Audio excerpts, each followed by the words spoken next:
All right, we have more changes unfolding in the swamp of Washington, D.C. Changes that have a new push from top Democrats in the Senate getting their cues from the White House, deciding to unilaterally stick their noses where they don't belong, coming out and announcing a new plan to ban one of the most popular products on the market, a product that oddly enough was recently endorsed by Tucker Carlson. And then shortly thereafter, the top Democrat in the Senate decides to make this his new number one issue. This whole thing stinks to high heaven. Something is happening here, folks, that's political in nature completely, nothing to do with foreign policy or tax law. Instead, it's about the government telling you what you can and cannot do in your spare time. The grossest misuse of power. But before we get started, thank you for liking and sharing these videos. It really helps out the channel, and consider subscribing so you don't miss these regular updates.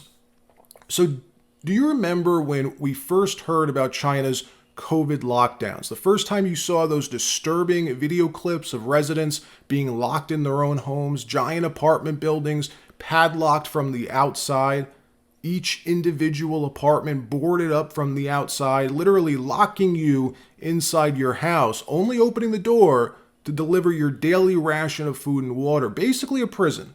That's what that was, all in the name of fighting COVID-19. It sounded so foreign and insane to Americans, the Communist Party deciding who can and cannot leave their own homes. There were multiple videos of entire buildings, all the residents in these apartment buildings standing on their balconies, screaming at the top of their lungs for help. The whole thing was repugnant, but the thing most foreign and disgusting about China's COVID lockdowns was the policy itself. The fact that the government could take such unilateral action, insert themselves like that into people's lives to that extent and get away with it. Something most Americans would find incomprehensible. At a gut level, we know the whole point of America is to prevent policies like that. It's what this country was founded on: personal freedom, liberty. Nobody sticking their nose where it doesn't belong. What you do in your spare time is your decision, no one else's. The founding fathers were libertarians. The Declaration of Independence, it's the quintessential libertarian document, and it's something both sides of the political spectrum in this country agreed with, used to agree with. Liberals believed in personal choice. Conservatives believed in the Bill of Rights. Government out of our personal lives. Well, now we know that they didn't really mean it. It's the reason most Americans never even saw those horrific videos out of China. Western media was too busy covering it up.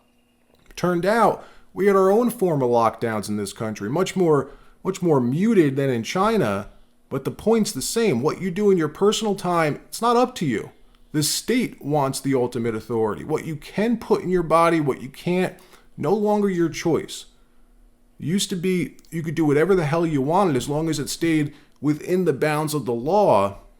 What you did was your own business, nobody else's, and sure as hell, not the business of the government.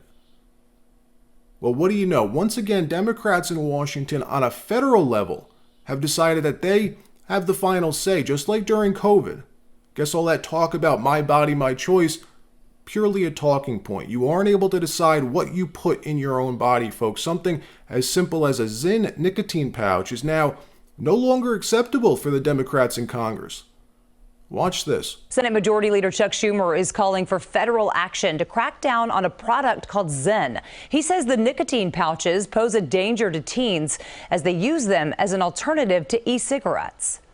Pouch packed with problems, high levels of nicotine. So today I'm delivering a warning to parents because these nicotine pouches seem to lock their sights on young kids, teenagers, and even lower, and then use the social media to hook them. Okay, Chuck Schumer, come and take it. Now, that video was from 4 months ago, but it hasn't stopped. There are backroom conversations happening to this day about what to do with nicotine pouches.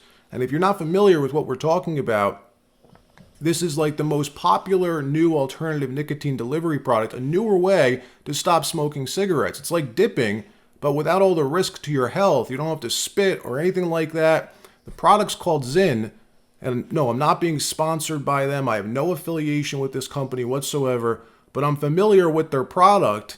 This is it. You can see it right here. It's a little can like this. There's 15 pouches inside. And all you do, you just open it. You take one of these pouches. You stick it in your upper lip. Looks like this. You leave it there for 15, 20, 30 minutes, however long you want, and you spit it out. And unlike dipping, there's no loose tobacco, no spitting, no staining your teeth. There's no tobacco here. So why are they coming after this? So here's the thing. This product blew up about 6 months ago when Tucker Carlson was on the Full Send podcast and explained how he loves Zins.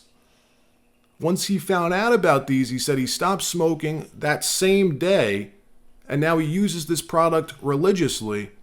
Only a month later, though, like magic, all of these negative hit pieces began circulating, like how bad Zins are for you and a whole bunch of other crap.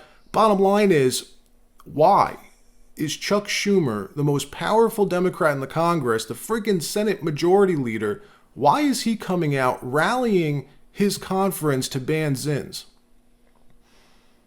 Because they're favored by the right?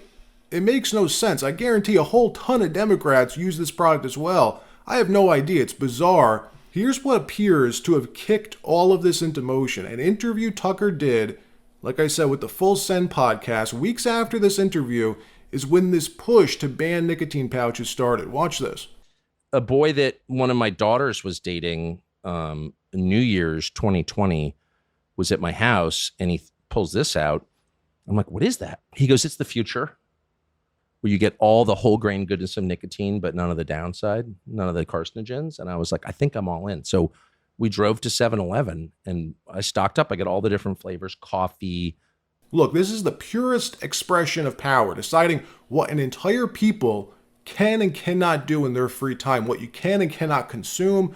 Democrats aren't pushing this hard to ban cigarettes, but something that's clean, that helps you quit smoking, they're against. Explain that to me. It's not like, the Food and Drug Administration are coming out and saying that this product has something seriously wrong with it. No, this is on a political level. Chuck Schumer and Democrats are deciding, oh, we don't like this specific product, so we're going to come after it. With no fact-based research or anything like that. It's all about control, folks. They get off on it. We saw what they did during COVID, the crazy policies they invented out of thin air, 6-foot distancing rules, arresting people who went to the beach, forcing you to stay inside instead, now telling you, sorry, no more nicotine for you. It's crazy. All right, that wraps up this video. Like, subscribe. We'll see you next time.